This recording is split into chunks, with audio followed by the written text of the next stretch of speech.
राजा था। बहुत बूढ़ा हो चुका था, लेकिन मोह माया से छूट नहीं पा रहा था। बाल सफेद हो चुके थे, लेकिन राजगद्दी छूटी नहीं रही थी। एक दिन उसने अपने दरबार में एक भव्य उत्सव रखा। आसपास के राजाओं को भी उसने उत्सव में बुलाया। उसने अपने गुरु को भी बुलाया और उत्सव को रोचक बनाने के लिए राज्य की प्रसिद्ध नृत्यकी को भी बुलाया गया। राजा ने अपने गुरु को कुछ स्वर्ण मुद्राएं दी ताकि वो नृत्यकी को नृत्य के बाद पुरस्कार में वो दे सके। रात भर नृत्य चलता रहा। सब आनंद से झूम रहे थे। सुबह होने ही जा रही थी कि नृत्यकी ने देखा तबले वाला नींद में ऊँग रहा है। वो झपकियां ले रहा है, जिसके कारण तबले की ताल धीमी हुई जा रही थी और नृत्य भी धीमा पड़ने लगा। नृत्यकी ने उसे जगाने के लिए एक दोहा पढ़ा। बहु बीती थोड़ी रही, पल पल गई बिताए, एक पलक के कारणे ना कलंक लग जाए। इस दोहे को जैसे ही सबने सुना तो सब सजग हो गए, जैसे उन्हें कोई गहरा ज्ञान मिल गया हो। सबने अपने अपने अनुसार इस दोहे का अर्थ लिया। तबले वाला सतर्क होकर तबला बजाने लगा। सब लोग दोहे की बहुत प्रशंसा करने लगे। नृत्यकी ने वो दोहा फिर से पढ़ा। बहु बीती थोड़ी रही, पल पल गई बिताए, एक पलक के कारणे ना कलंक लग जाए। इस बार राजा के गुरु ने सारी मुद्राएं नृत्यकी को दे दी। नृत्यकी ने फिर दोहा पढ़ा तो राजकुमार ने अपना मुकुट उतार कर नृत्यकी को सौंप दिया। नृत्यकी दोहा फिर पढ़ने लगी। इस बार राजकुमारी ने अपने गले से अपना कीमती हार निकालकर नृत्यकी को दे दिया। नृत्यकी दोहा बार बार दोहरा रही थी।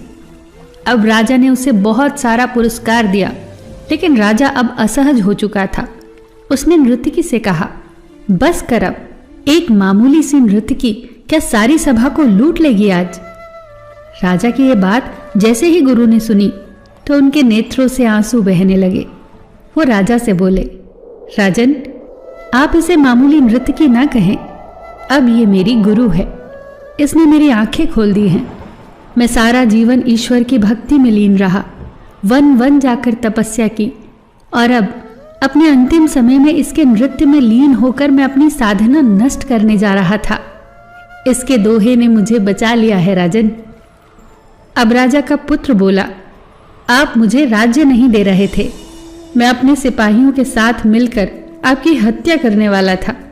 इसी दोहे ने मुझे जगा दिया कि आज नहीं तो कल राज्य मुझे ही मिलने वाला है। फिर पिता की हत्या का कलंक अपने सिर पर क्यों लूं? राजा की पुत्री भी राजा से बोली, पिताजी, आप मेरा विवाह नहीं कर रहे थे।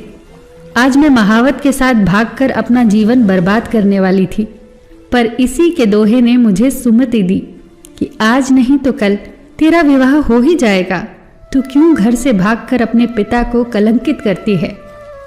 ये सारी बातें जब राजा ने सुनी तो उसे भी अपनी गलतियों का भान हुआ और उसने उसी समय राजकुमार का राज तिलक करने का निर्णय लिया और राजकुमारी से भी कहा, पुत्री, मैं जल्दी ही योग्य वर देखकर तुम्हारा विवाह कर दूंगा।